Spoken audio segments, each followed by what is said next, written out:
Said we're going to be talking to the Cork legend Brid Stack to talk football. First of all, Mick Foley, and why the Cork hurlers simply don't work enough. This is the thing as well with Cork, and I'm not making excuses for them, but there was a little bit of a kerfuffle about Cork, not the All-Star situation last year with Cork, and they probably didn't benefit from playing Limerick so often last year, and to start off again then against Limerick this time round. On one level, it was a good yardstick to see where they were at compared to last year, but on another level, if it went wrong like it did, it really throws them back. But I do think there's one more issue to that physicality aspect, and it's connected to another issue around Cork, which would be work rate. I would be fairly confident in saying that there are a number of players on that panel that just are not putting it in physically. They're not doing the work. And that's not to say, they should be pilloried for that. They seem to have made a choice that they're just not going to put it in. And Mick, when you say that, because look, that in a way is as big a criticism, as big an accusation you can make around any player. When you say the work rate, do you feel that's in the off season, in training sessions, or do you feel it's just when they get on the pitch? Well, I know that there are a couple of players that they have to work extremely hard on to get them to do the physical work, like basically the gym stuff. I mean, all you have to do is, take off your top, and let's have, stand them up beside a Limerick guy and you'll see, and I mean, unfortunately, there are a couple like that just have not put in the work. And is that not a failure of coaching, in that if there's players like that, why are they in the squad? I think you can put together all the structures in the world. You can put the best coaches in there in the world. If a player has decided that he's going to do so much but not everything, what are you going to do? And there's a lot of guys, I mean, and this is, you can play around with it all you want, but there was a lot of talk within Cork and beyond Cork that it was a number of guys playing for their careers in the last couple of matches, and you see the outcome. So there is clearly an issue there around the attitude within the squad, that's what I'm talking about, leadership. The leadership within the playing group, and then the ability of the management to connect with the players to bring the whole thing together. And again, I mean, you say it's a big criticism. It's a criticism. I don't think it's unfair. I mean, one of the things that has been said about over the previous two games is that they're just getting blown out of it. I mean, there's been criticism of them struggling on their puck outs. There's been criticism of not putting the work. Like, work rate is not just a thing this year. I mean, there's been statistical analyses done over the last bunch of years to show that Cork, of the elite counties playing the Liam McCarthy Championship, are among the teams that are at the lower end of that scale. Good stuff there from Mick Foley, the Sunday Times, last night, talking about the malaise of Cork hurling as they look set to miss out and getting out of the Munster group in the hurling championship this year. It's not been amazing for the footballers either over the last little while, and to that end we are joined by Cork legend Brid Stack ahead of their game against Kerry tomorrow. Brid, good morning to you. How are you getting on? Is there more of a sense of worry around the small ball or the big ball at the moment when it comes to proceedings in Cork GAA? We'll certainly know after this weekend anyway. But I suppose, look, it's probably been a disappointing, Cork hurling outlet there, I suppose, the last day. But look, you can look back at this 5-year plan that was projected, and certainly from a football point of view, there's been a bit more positives in terms of, I suppose, club success and underage success, but definitely a lot more to do from the football side of things. But yeah, look, I suppose, the hurlers always get a massive following, always get a huge, there's always, I suppose, great excitement that, this could be the year. And look, unfortunately, they just seem to be just that pitch below at the moment, especially in Munster. That 5-year plan is interesting. So 2019, they published that hashtag 2024. Yeah. One of the bullet points in that was Cork will be regular All-Ireland contenders in all grades of inter-county football within 3 to 5 years. You'd have to say that that's probably been kicked down the road a little bit? Look, I suppose, you have to take the club side of things at its merit. There's definitely been massive advancements in the club structures and side of things. It's led to massively more competitive Cork structure. Which is, it has to be good for the game. Players are playing at the grade that they are at, which leads to player retention. It leads to player enjoyment, and I suppose it leads to teams improving. and a steady improvement. And, maybe we might see it, might not see it before this 5-year plan is up, but certainly, there's great progress happening at club level with Cork. And I suppose, look, you just have to look at the league. I suppose debutants there was this year. I know, look, a lot of them were due to necessity, due to injury, but there was definitely a lot of club players that stepped up. And, that's because they're, playing at a level, I suppose, where they're getting seen, getting noticed. They're playing at a level that they're very comfortable at, and, that they can see improvement in. So from the Cork club structure point of view, it has been brilliant. And obviously the Bar is doing as well as they have. So, that's obviously a huge plus. The underage obviously has done very well. But I suppose for me, look, there's still just that massive missing link between, the underage stepping up to senior. And I suppose you definitely would have to question, physically where Cork are at the moment. And for me, I just feel like that there is that massive missing link between the SNC step up between that underage and seniors. Just in comparison to, our intercounty counterparts, it's frightening, how much I suppose even Kerry have advanced even in the last couple of years, and that I suppose there's just not that continuity there at the moment with Cork. That's really interesting, because that's essentially what Mick Foley was earmarking as one of the real problems with Cork hurling at the moment. So it's obviously something that if they manage to get this right, it'll benefit both codes.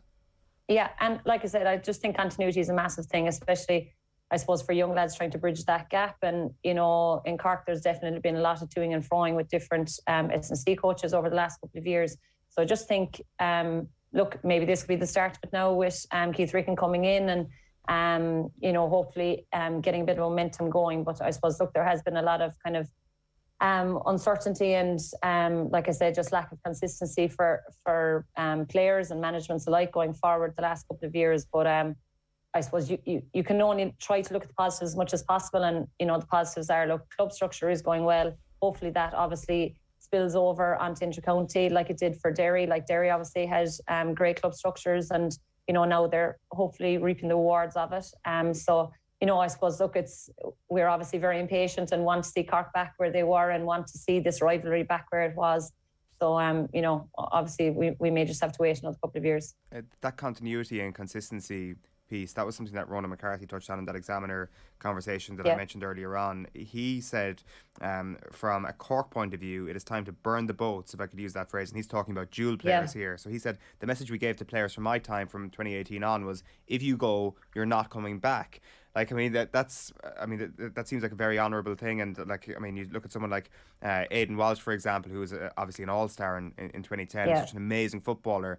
To burn that boat, I'd say, is almost easier said than done sometimes if a player of that quality goes to play with the hurlers and then wants to come back to play football.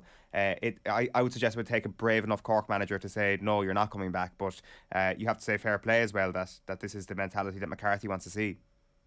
Yeah, and look, obviously he was involved, and he probably had plenty of head scratching going on as well when he was potentially losing players to hurling. And I suppose, look, that's the massive problem that Cork have, as a dual county and dual senior county, that it's very, very hard to make sure that you keep players in one code.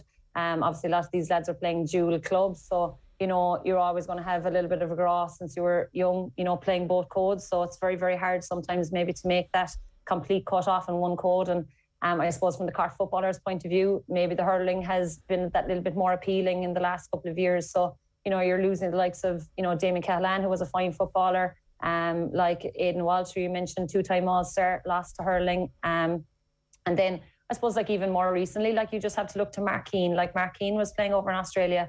Was playing a variation, obviously, of football over in Australia. And, you would have said would have been a huge addition to Cork coming back this year, but has gone with the hurling and, hasn't seen a lot of hurling, or hasn't seen a lot of game time for the hurlers. So, you're always going to be picking from a more diluted pool of players that way when you're fighting two codes.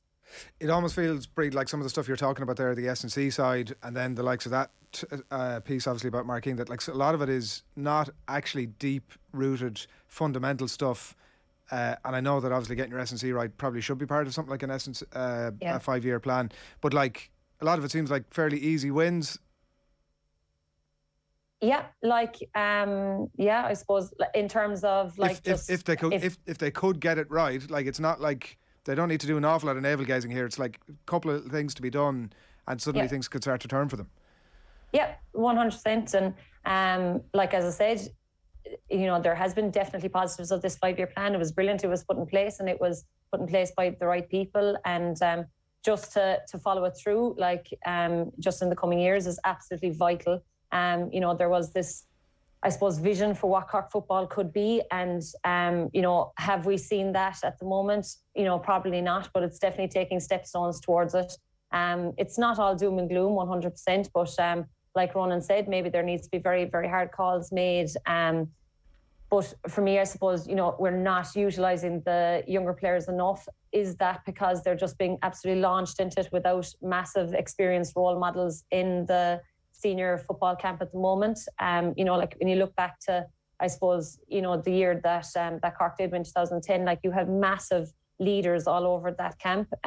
So for me, sometimes there's a lot of chopping and changing with panels in the last couple of years. There's a lot of player turnover, like I said, and that's not just down to the, opting for the hurling code. There's a lot of players opting out. There's obviously been some extensive injuries, and there's players being dropped. So there just seems to be a lot of player turnover in the last couple of years. And until you kind of nail down, a consistent team, you're going to be under the pump. You just look at Kerry, their team has been relatively consistent now since they were the new guns on the block in 2019, when majority of their team changed, and they have been building consistency. And even the physical specimens that they have become in that short space of time, it's a great platform for what can actually be done if there's consistency there, and there's, I suppose, not that much player turnover. But, even looking back to 2019, 2020, you mentioned there, I suppose, the shock win, the Markeen punch goal and everything like that.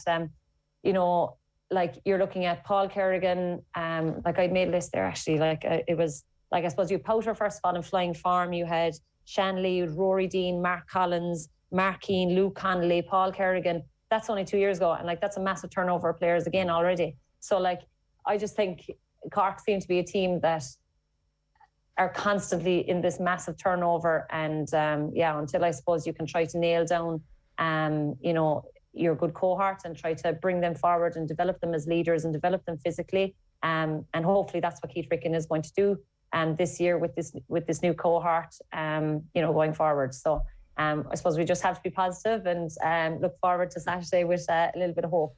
Does Darragh O'Shea calling the Cork footballers a disgrace make you more or less looking forward to this game tomorrow? I don't think it's going to be the absolute whitewash that people are putting forward. I do think it's going to be a lot more competitive than the people think. That league team that was out there was very, very experienced, or very inexperienced, was probably, as I said, there was 15 debutants or something throughout the league. You are getting back a lot of, I suppose, more experienced players. Granted, look, they're not going to have the massive experience that some of the Kerry boys have in terms of high championship powered games, but you're getting back Powter, as we said, Ty Corkery, Brian Hayes, Brian Hartnett, back in training now. You've Killian Hanlon, Liam O'Donovan, Conor Corbett, David Buckley. So even the standard of training in the last couple of weeks would 100% have improved by just even having these lads back in the mix. So I don't think it's going to be the whitewash that people are forecasting. I definitely think it's going to be a lot more competitive, but obviously Cork is still going in as underdogs, and they have to play as such. Every single person on that team and every single panel member that potentially has potential to come on has to know their role and has to play that role to massive effect. And I suppose, look, you can only look to Derry at the weekend versus Tyrone. You could see that they were planning for that Tyrone game with a long time, and every single player on that Derry team knew their role and played to their strengths, and that's what Cork have to do at the weekend. They just have to go in with an absolute, I suppose, a definitely hardened mindset, and they cannot be lacking any motivation, especially after a 22-point loss last year. There should be no Cork player on that field that isn't, making sure that they are first to every ball, because the desire has to be there, and we have to see it from the players. What is the game plan you'd like to see then? Is it a backs to the wall sort of job? Park the bus? Is it a little bit more ambitious than that? Or I guess you Parky Rinn is a bit of an asset on that front if that's how you set up. But how would you send them out if you were managing them tomorrow? Yeah, well, no, I suppose, I was listening to Ron McCarthy actually on that podcast, and he made a very, a very particular point about, about Cork or the kickouts. You know, like Cork lost 75% of the kickouts last year in that Munster clash. So their own, like Kerry absolutely dominated their own kickouts and obviously dominated Cork's kickouts. So, you know, to only have that much possession to be trying to work off, that is obviously a massive area that Cork need to see improvement on. You would hope that Cork have done massive work in that area. Now, Ian Maguire obviously is your mainstay midfielder. Like he has loads of wonderful attributes. He's obviously, you know, a serious workhorse and, you know, he'll give his all for you. But is he the most dominant aerial midfielder in the game? Probably not. And, you know, he's had probably counterparts in and out throughout the league. So there hasn't been a dominant midfield nailed down. But you don't have the luxury of going short, I suppose, on kickouts either. Like with this Cork team, you have a generally inexperienced backline against, I suppose, a physically stronger, physically experienced Kerry side. So what do? I would say you would have to go along, and that there has to be this understanding by every single person in the middle third that, you know, what we're going to try to do as a Cork midfield is we are going to try to bring this ball to ground, get the ball to the deck, and make sure that there is massive fight around that middle third, and then try to use that as, obviously, as your launch pad. Like Cahalamani has been, you know, has probably energised this Cork forward line, you know, during the league, and you know, you still have obviously Hurley and John O'Rourke doing the experience work. And then obviously Sherlock has proven that he's not just, you know, good from place ball. I think he scored something like 5 points from play against Offaly. So, you know, there is talent there, but it's a case of, I suppose, playing to our strengths as much as possible, not feeding into Kerry as much as we possibly can. Go along and make sure it gets to ground for maybe the first couple of kickouts. If the option for a very, very safe short kick out is on, you know, and just make sure that you're not, I suppose, very predictable for the Kerry team. Kieran Whelan, just on that point, is sort of making you've sort of alluded to it a couple of times, Brid, like almost are we underestimating Cork here? He makes a point in the Irish Independent this morning about like you know, Kerry maybe aren't all that either just yet, that there's a bit of proving to be done there, particularly with some of the lesser experienced players. Like if you put that into the mix with the whole stuff about the venue and how the players obviously dug their feet in over that, and how that can sort of galvanise it. Nothing better to galvanise a Cork team, Brid, than a bit of conflict like that. Are we underestimating this? Is there a possibility that we all look a bit like mugs on Sunday evening, that there's Cork could actually do something here, or is that, do you feel overstating it? Look, like, you know, Kerry are justifiably going in as hot tipped favourites for this game, and you couldn't look past them. Like, you know, it would be idiotic, really, like looking back on, I suppose, their league performance and I suppose on Cork's league's performance, you know, having just kind of got the last 2 wins there versus down in Offaly. Kerry were emphatic during the league and were absolutely dominant against Mayo in the league final. And to take into the mix then, like, you still have the likes of Dave Moore and Paul Murphy, Stephen Acumbar and Sean O'Shea to come back into the mix. Like, so it's just like it's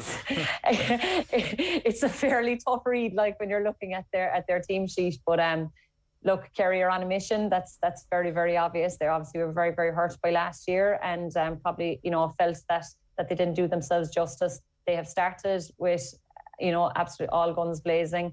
Can I see David Clifford being held scoreless this year? Probably not. But, you know, you have to, I suppose, you just have to take it at I suppose, at its merit from a Cork point of view. The league, while it was absolutely probably, you know, didn't go the way that they had hoped, they were able to bleed a lot more players. They probably more so than Cork have ever bled, you know, down through the years. So, like, you are generating that little bit more grit at training. You are generating, I suppose, that little bit more bite coming into this game. As I said, training standards can only have had improved since getting all these lads back in the mix. And look, it's going to be a more experienced team going out. But I suppose for me, it's definitely, you know, Kerry by 5-6 points at the end, you know.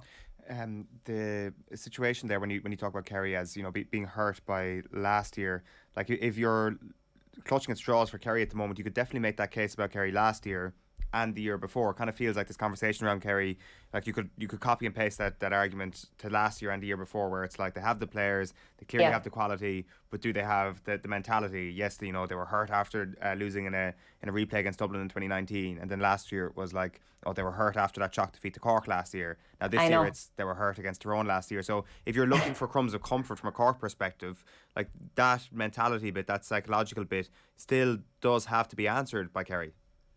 Yeah, it does. And I think Jack O'Connor is like obviously after giving them a renewed sense of focus as well. And, sometimes a change, especially if you're after holding on to a majority of the team, which they have. They've held on to absolutely everyone and brought on, a few more. I just think like he's obviously very, very experienced. He's Kerry through and through.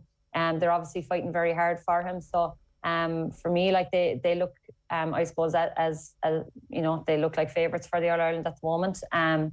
But yeah, time will tell. And I suppose, look, Saturday will be a big test of their ambition. Are they going to absolutely wipe the floor, or will I suppose Cork poke holes in Kerry? When they might not be at their top mindset, because look, they would obviously be favoured to come out of Munster, and they might feel that they have bigger fish to fry. But I suppose Saturday is a big test for them. For the Cork lads, probably more so than the Kerry lads, given what happened last year. So look, you would just hope that the mindset is very, very good on the Cork side. And look, I suppose it'll be interesting to see how Kerry are, how emphatic they are, or if Cork can put that pressure on.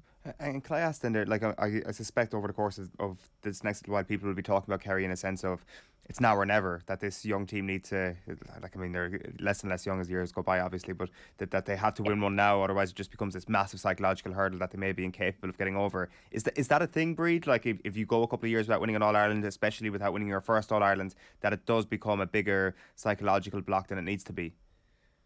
I suppose, look, my only experience of that would have been probably looking at the Dublin lady footballers, and for years probably we would have I suppose just gotten over them, and they were pushing to the pitch their collar the whole time, and I suppose, look, held in there, and look, they got their reward after, I think it was 3 or 4 All-Ireland finals versus us. So I just think like that this Kerry side, I know you're saying that they're shoving on a bit, but like they're still massive youth there. They seem to just find these players the whole time. Like Tony Brosnan's come in, like I said, Stephen Cumbar, like we're going to see hopefully what he can bring to the table as well. I just feel like that, yeah, this year is potentially Kerry's year. Because Dublin, look, we're seeing flashes of Dublin coming back to themselves. Are they going to be the absolute world beaters that they were a couple of years ago? That remains to be seen.